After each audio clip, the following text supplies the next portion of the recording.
আসসালামু আলাইকুম প্রিয় শিক্ষার্থীরা। আজকে আমাদের বোর্ড চ্যালেঞ্জের রেজাল্টটা প্রকাশ পাবে এবং আজকের দিনে সকালবেলার 20 টাকার প্রশ্ন হচ্ছে কয়টার দিকে রেজাল্টটা দিবে, অর্থাৎ প্রত্যেকটা শিক্ষার্থীর কমেন্ট কয়টার দিকে রেজাল্টটা প্রকাশ পাবে।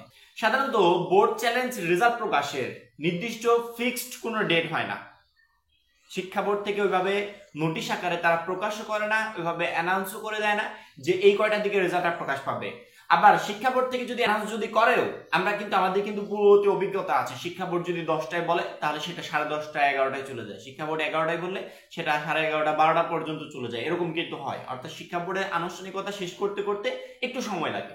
সেক্ষেত্রে বোর্ড চ্যালেঞ্জ রেজাল্টের ক্ষেত্রে আমরা পূর্ববর্তী কয়েকটা বছরের যে অভিজ্ঞতাটা আমরা দেখেছি, আমি প্রথম দিকে আমি একটা বছরে দেখেছিলাম 11:30টার দিকে বোর্ড চ্যালেঞ্জের রেজাল্টটা প্রকাশ পেয়েছিল। তবে সকল বোর্ড না, প্রথমত ঢাকা বোর্ড প্রকাশ করেছিল, পরবর্তীতে দিনাজপুর বোর্ড, তারপরে আদার্স অন্যান্য বোর্ড, এবং কোনো বোর্ডে বোর্ড চ্যালেঞ্জ রেজাল্ট প্রকাশ হতে বিকাল পর্যন্ত লেগে গিয়েছিল। অর্থাৎ ঢাকা বোর্ড সকালে প্রকাশ করেছে, তারা প্রকাশ করেছে বিকালে, এরকম পার্থক্য হয়েছিল। কেন বলতো? ওই যে এক একটা বোর্ডের দায়িত্বে থাকে এক একটা বোর্ডের রেজাল্ট। আমাদের এসসি পরীক্ষার রেজাল্ট যেমন একবার সম্মিলিতভাবে একই সাথে প্রকাশ হয়েছে, বোর্ড চ্যালেঞ্জ রেজাল্ট ওইভাবে প্রকাশ হতো না। ঢাকা বোর্ডের দায়িত্ব শুধুমাত্র ঢাকা বোর্ডের রেজাল্টই, চট্টগ্রাম বোর্ডের দায়িত্ব চট্টগ্রাম বোর্ডের রেজাল্ট। এই জন্য ঢাকা বোর্ডের প্রিপারেশন শেষ, ঢাকা বোর্ড প্রকাশ করে দিয়েছে। চট্টগ্রাম বোর্ডের প্রিপারেশন শেষ হয় নাই, তারা লেট করছে। এমনও হয়েছে সকালবেলার দিকে একটা বোর্ড প্রকাশ পেয়েছে, বিকালে গিয়ে আর একটা বোর্ড প্রকাশ পেয়েছে। এই জন্য এই বিষয়গুলো নিয়ে একদমই টেনশন করবে না। শিক্ষা বোর্ড থেকে 2024 সালের জন্য জানানো হয়েছে আমরা সম্মিলিতভাবে সকল বোর্ডের রেজাল্ট একই সাথে প্রকাশ করব। এটা আসলে প্রকাশ না হওয়া অবধি আমি গ্যারান্টি সহকারে বলতে পারছি না।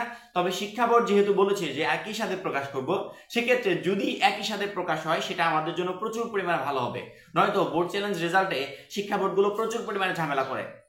একজন সকালে দেয়, একজন বিকালে দেয়, একজন রাত্রে দেয়, এরকম করে আসলে রেজাল্টগুলো প্রকাশ পায়। শিক্ষা বোর্ড যেরকম বলেছে যদি সেরকম হয়, সেক্ষেত্রে একটা শিক্ষার্থীরও মন খারাপ হবে না, প্রত্যেকেই একই সাথে রেজাল্ট দেখতে পাবে এবং নির্দিষ্ট সময়ে রেজাল্টটা প্রকাশ পেয়ে যাবে। শিক্ষা বোর্ড বলেছে আমরা সকল বোর্ড এসএসসি পরীক্ষার রেজাল্টের সময় যেমন আমরা একই সাথে রেজাল্টগুলো প্রকাশ করেছিলাম সম্মিলিতভাবে, আমরা সেম একইভাবে সম্মিলিতভাবে একই সাথে সকল বোর্ডের বোর্ড চ্যালেঞ্জ রেজাল্টটা প্রকাশ করে দিব। বোর্ড চ্যালেঞ্জ রেজাল্ট প্রকাশের সময়টা তুমি ধরবে হচ্ছে 11টা থেকে। 11টার আগে বোর্ড চ্যালেঞ্জ রেজাল্ট চেক করার কোনো দরকার নাই। কারণ কি 11টার আগে আজ পর্যন্ত বোর্ড চ্যালেঞ্জের রেজাল্ট প্রকাশ পায়নি। 11টার পরে 11:30 বাজতে পারে, 12টা বাজতে পারে, 12:30 বাজতে পারে, 1টা বাজতে পারে, 2টা পর্যন্ত বেঁচে যেতে পারে। তবে 2টার ওই পাশে যাবে না, 11টা থেকে 2টার ভিতর সকল বোর্ড তাদের বোর্ড চ্যালেঞ্জের রেজাল্টটা প্রকাশ করে দিবে। এবং এই রেজাল্টটা যখনই পাবলিশড হবে, শিক্ষা বোর্ডের যে ওয়েবসাইট গুলো এগুলো কিন্তু একবারে থমকে যাবে। অর্থাৎ তুমি ঢুকতেই পারবে না। প্রত্যেকটা শিক্ষার্থী এখনই প্লে স্টোরে গিয়ে এসএসসি রেজাল্ট 2024 লেখা যে অ্যাপসটা, রেজাল্ট লেখার অ্যাপসটা, ওইটা ডাউনলোড করবে। ওইখানে সকল বোর্ডের বোর্ড চ্যালেঞ্জ রেজাল্টের যে পিডিএফটা আছে, পিডিএফটা কিন্তু দেওয়া থাকবে। এবং তোমরা বোর্ডের ওয়েবসাইটে গিয়ে কি চেক করবে জানো? এই পিডিএফটাই। বোর্ডের ওয়েবসাইটেও এই পিডিএফটা দেওয়া থাকবে, কিন্তু ঢাকা বোর্ডের ওয়েবসাইটে গেলে শুধুমাত্র ঢাকা বোর্ডের পিডিএফ পাওয়া যাবে, চট্টগ্রাম বোর্ডের ওয়েবসাইটে গেলে চট্টগ্রাম বোর্ডের পিডিএফ পাওয়া যাবে। কিন্তু এই যে রেজাল্ট দেখার যে অ্যাপসটার কথা বললাম, এটা ডাউনলোড করলে সকল বোর্ডের, বাংলাদেশের যে সকল বোর্ড আছে সকল বোর্ডের পিডিএফটা এখানে দেওয়া থাকবে। অর্থাৎ তুমি একটা অ্যাপস থেকে তুমি তোমার বোর্ডটা সিলেক্ট করে পিডিএফ থেকে তুমি তোমার রেজাল্টটা দেখে নিতে পারবে সার্চ দিয়ে। তুমি উপরে সার্চ অপশন, যেহেতু মোবাইল দিয়ে তুমি পিডিএফটা ডাউনলোড করবে, পিডিএফ মোবাইল দিয়ে ডাউনলোড করলে উপরে সার্চ অপশন আসে, ঠিক আছে? ওইখানে গিয়ে সুন্দর করে তুমি তোমার রোল নাম্বারটা লিখবে। তোমার রোল নাম্বার লেখার সাথে সাথে যদি সবুজ কালিওয়ালা কোনো রোল নাম্বার ভেসে ওঠে, সেক্ষেত্রে বুঝবে তোমার কপাল খুলে গেছে, ঠিক আছে? আল্লাহ তোমার প্রতি সহায় ছিল, তোমার রেজাল্টটা পরিবর্তন হচ্ছে। কারণ কি ওই সমস্ত লিস্টে শুধুমাত্র তাদেরই নাম থাকে বা তাদেরই রোল নাম্বার থাকে যাদের রেজাল্টটা পরিবর্তন হয়। প্রথমত এসএমএস এর অপেক্ষা তো করবেই, এসএমএস আসুক বা না আসুক অবশ্যই ওয়েবসাইট থেকে রেজাল্টটা দেখার চেষ্টা করবে। কারণ কি অনেক সময় অনেক ভুলের কারণে এসএমএস নাই আসতে পারে।